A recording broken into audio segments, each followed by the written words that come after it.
Halo, ketemu lagi sama Anton di pengalaman si botak. Ya, jadinya channel gue ini berubah dari Raja Wali Omega berubah jadi channel pengalaman si botak. Ya, jangan lupa pengalaman si botak. Ini gue baru sampai kantor nih. Ya, baru sampai banget di kantor. Mau sarapan males banget, nanti dulu lah. Gue mau ngonten aja dulu nih. Jadi mau berbagi pengalaman dulu tentang stok. Nah, gimana cara maintain stok biar meminimalkan minus atau plus pada stok. Ya, sebentar. Gue prepare dulu ya, sebentar. Ya, kita sambung lagi guys. Gue habis prepare tadi, habis persiapan. Habis beres-beres baru nyampe. Oke, kita ngomongin sekarang, gue akan berbagi atau sharing tentang gimana caranya maintain stok biar meminimalkan selisih minus atau selisih plus. Ya, oke. Kenapa sih gue pengen berbagi pengalaman tentang cara maintain stok? Karena apa ya? Stok itu menurut kita sebagai pelaku usaha itu sangat penting karena banyak uang atau banyak dana yang kita apa namanya ya, kita alokasikan ke stokan barang gitu ya. Kenapa? Karena barang itu yang mau kita jual untuk bisnis kita atau untuk usaha kita. Entah itu bahan baku, entah barangnya itu berupa bahan baku atau berupa bahan setengah jadi gitu, atau barang jadi gitu ya.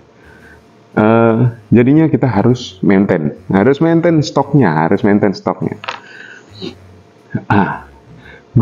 Gue sedikit cerita. Jadinya ada kawan gue lah ya, gue nggak sebutin lah namanya. Ada kawan gue, dia pelaku usaha ya, dia mulai usahanya langsung besar karena dimodalin sama orang tuanya dulu gitu ya. Dia buka ini simpel aja, dia buka warung, buka toko. Nah, barang yang dijual sama dia ya seperti warung atau toko-toko umumnya lah, sembako gitu lah ya. Ada rokok, ada gula, ada air minum, ada snack, terus juga ada tepung, ada juga minuman-minuman kemasan, minuman yang rasa ataupun yang air mineral. Terus juga ada jualan plastik. Banyak lah. Itemnya banyak gitu ya.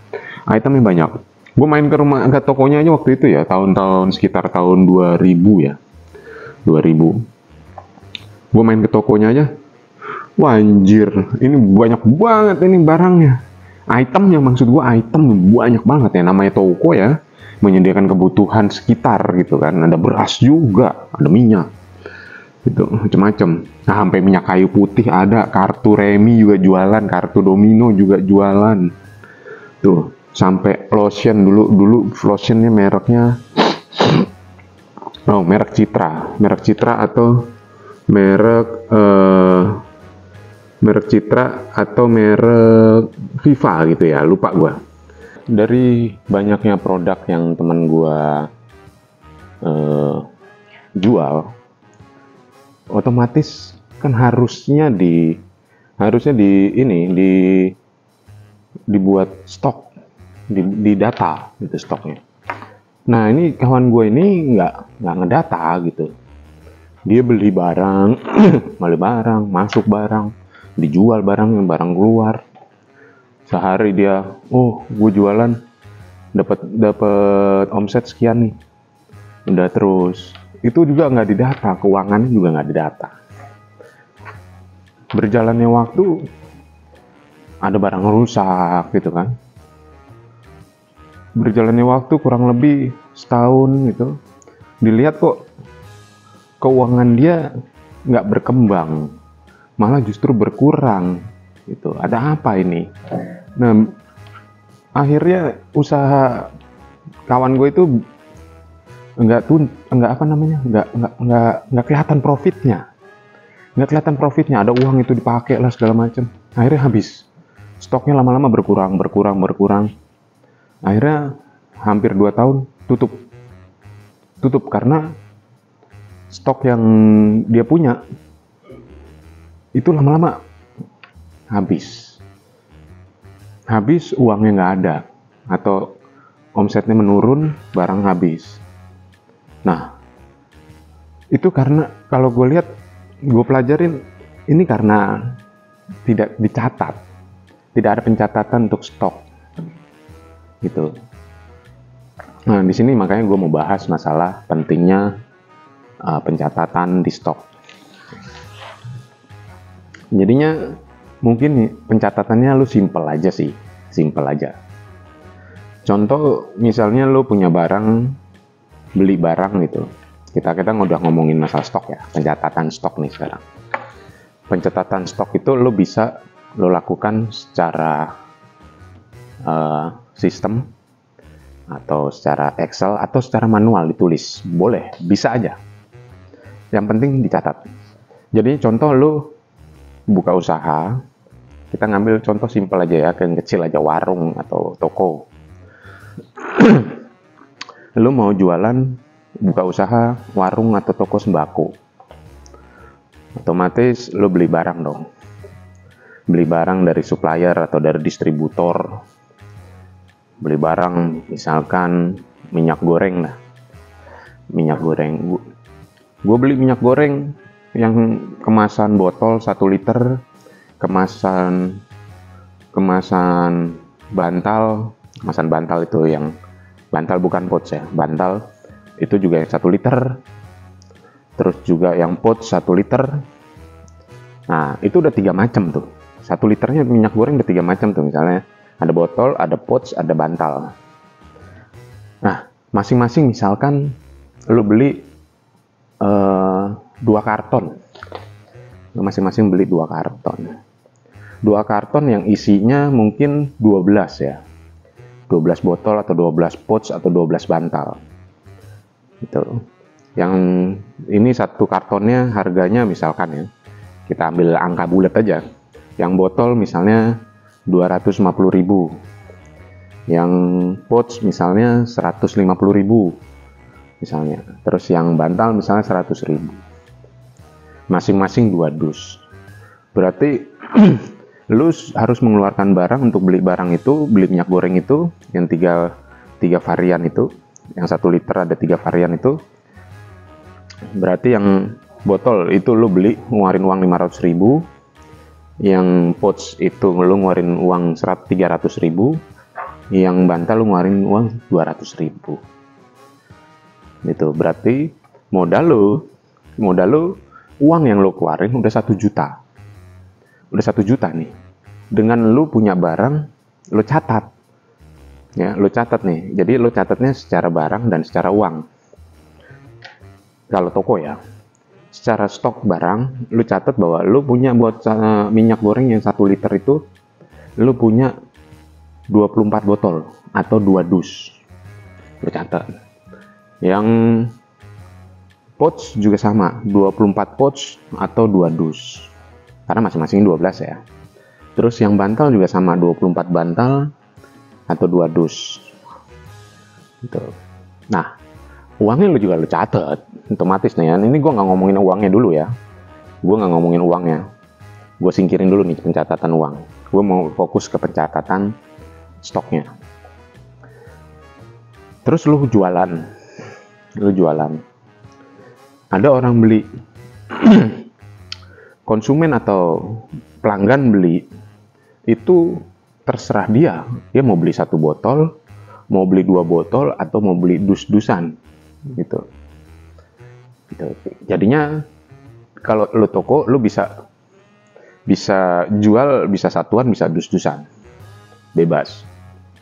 Tinggal lu harganya satuan atau dus-dusan mau lu bedain atau enggak, terserah. Yang penting ini gue ngomong secara stok dulu. Datang pelanggan, bos, gue beli minyak goreng dong, yang botol beli, yang 1 liter yang botolan 3 biji, 3 botol. Oke, keluarin nih. Bes, keluarin 3 botol. Saat lo keluar itu, lo kan bikin bond. Jangan lupa bikin bond atau bikin pencatatan. Minimal pencatatan deh, nggak usah bond deh, karena warung.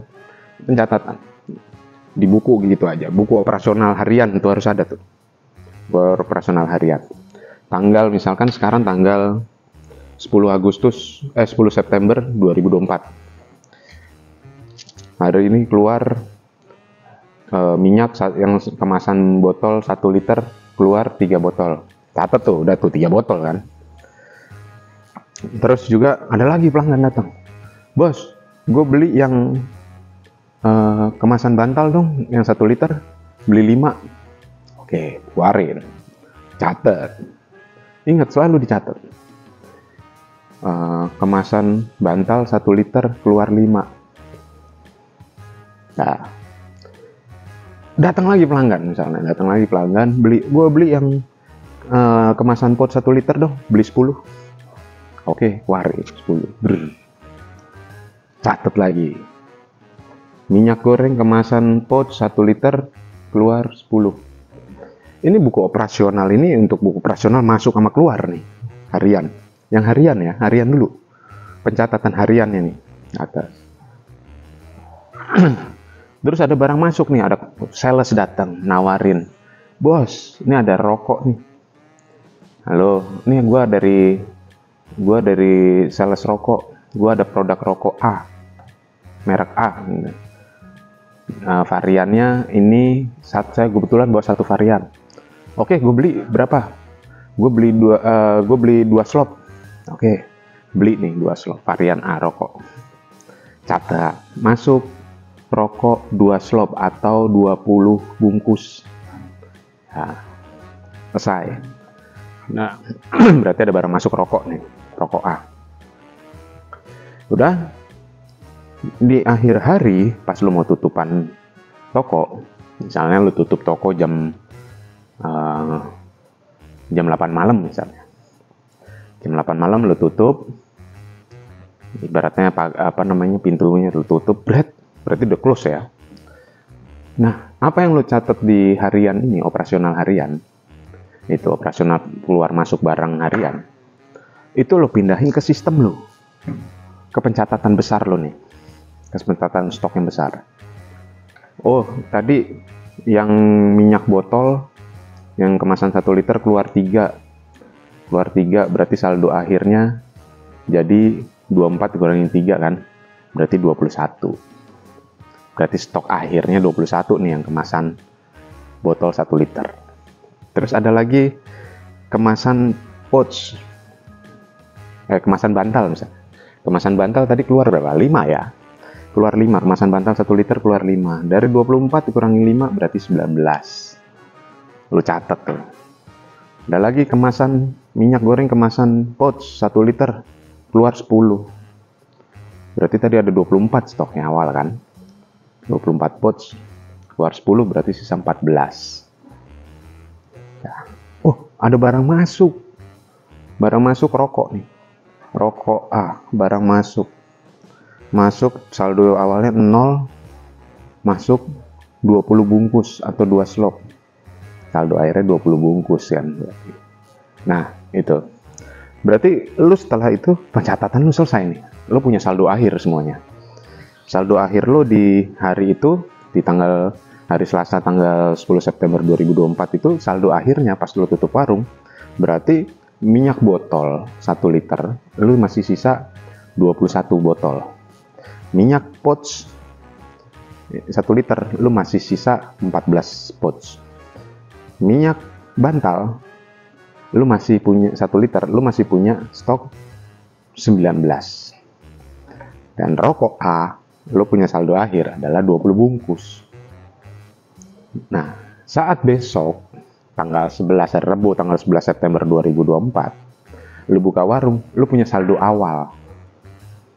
Saldo akhir yang Selasa, 10 September, menjadi saldo awal di hari Rabu, tanggal 11 September 2024. Ya, di situ lu bisa kontrol. Bener nggak sih ini data saldo awal lu terserah lu mau stok outname akhir hari atau awal hari. Jadi ambilnya saldo akhir atau saldo awal. Cek barangnya. Oh, benar jumlahnya. Yang botol 1 liter sisa 21, yang ini sisa 19, yang bantal sisa 19, yang pot sisa 14, rokok 24. Oh benar, cocok. Nah, dengan begitu lo jalanin seperti ini, stok lo bisa terkontrol. Lo akan tahu stok yang bisa lo jual atau yang masih ada itu berapa, gitu. Sesuai nggak dari saldo awal dikurangin pengeluaran ditambah pemasukan, jadi nggak saldo akhir sama nggak. Nah, dengan begitu lu akan bisa maintain situ kapan lu harus order lagi, jadi stok nggak perlu sampai habis. Lu punya, oh ini udah mau habis nih, gua harus beli lagi. Itu harus lu harus menentukan buffer stok yang ditahan itu buffernya berapa gitu ya. Jadinya nanti di akhir gua omongin masalah buffer sedikit ya, buffer stok, cara ngitung buffer stoknya nanti, cara menentukan buffer stok. Sekarang gue mau balik lagi ke stok pencatatan. Lu simple aja sebenarnya bikin pencatatan ini. Lu manual gitu, kode nama barang, saldo awal, ada kolom saldo awal, ada kolom masuk, ada kolom keluar, ada saldo akhir. Gitu ya. Lu buat tabelnya. Cara buat tabelnya ya lu buatlah secara tabel gitu. Entah itu secara manual ataupun sistem. Nah, dengan begitu lo bisa kontrol semuanya. Nah, terus lo juga bisa tahu pas saat stok oknam, lo tahu, oh ini barang masih bagus. Ada yang rusak nggak? Gitu. Nah, dari lo pencatatan itu, lo akan tahu nanti barang lo yang secara fisik dan secara data tuh selisih apa enggak. Misalkan contoh selisih itu. Selisih pencatatan sama fisik selisih. Di saat itu lo akan tahu, oh selisih ini -1. Kemana nih ya -1? Lo akan cari, lo liatin semua pengeluaran, udah tercatat belum semuanya. Barang sudah sesuai belum? Oh barangnya, misalnya tadi yang botol, sisa harusnya 21. Di tempat lo kok 22. Gitu. Minus. Stok barangnya minus. Nah itu harus lo tracking lagi. Oh perasaan udah dicatat semua, tapi kok kurang ya? Lo lihat ke pencatatan keuangannya, sama fisik uangnya. Ada nggak di situ selisih juga? Kalau ada selisih akan ketemu. Oh selisihnya uangnya lebih nih, tapi belum kecatat. Ada.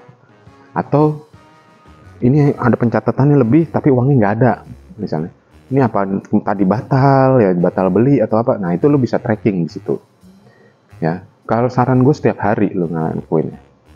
Karena kalau udah lewat sehari, 2 hari, atau lebih seminggu atau sebulan, lo akan lupa udah. Gitu. Jadi setiap hari dikontrol seperti itu. Nah, di sini juga itu pentingnya pencatatan. Jadinya lo akan tahu barang lo selisih atau enggak, dan juga keuangan lo. Gitu. Di situ ntar lo dengan pencatatan itu lo akan tahu keuntungan lo bersih di saat itu berapa. Jadinya uang yang lo terima saat itu dari penjualan itu adalah omset kotor. Omset. Keuntungan kotor. Gitu. Itu harus dikurangin dulu sama modal lo berapa. Dapat sisa uangnya segini, pencatatannya itu ketahuan dah keuntungan bersih lo. Nah, di situ sangat penting biar kita bisa ngontrol. Kita mau pakai uangnya misalnya untuk kebutuhan kita, berapa sih yang bisa kita pakai dari keuntungan itu. Ya. Jangan sampai lu punya kebutuhan, lu ambil uangnya, ternyata itu bukan keuntungan dari penjualan, itu modal yang lu ambil. Lu kan nggak tahu, karena lu nggak punya pencatatan. Jadi harus benar-benar dicatat ya. Harus benar-benar ada pencatatan, walaupun manual. Ya. Nah, mungkin di akhir sharing ini, sekarang gue mau ngomongin masalah menentukan buffer stok. Ya, buffer stok. Buffer stok itu adalah sisa stok kapan kita bisa beli lagi. Kita mau cadangin stok berapa, jangan sampai stoknya kosong. Contoh lo punya tadi, misalnya gua ambil contoh minyak 1 liter yang botol, lo beli pertama 24, terus keluar lagi 4, sisa 21. Keluar 3, sisa 21. Nah, lo harus tahu, sales yang datang ke toko lo atau ke warung lo, sales minyaknya ini, yang botol 1 liter ini, itu datang ke toko lo setiap hari apa, dan juga barang datang itu setiap hari apa. Contoh, misalkan sekarang hari Selasa nih, berarti datang kemarin sih, Senin gitu misalnya, datang Senin.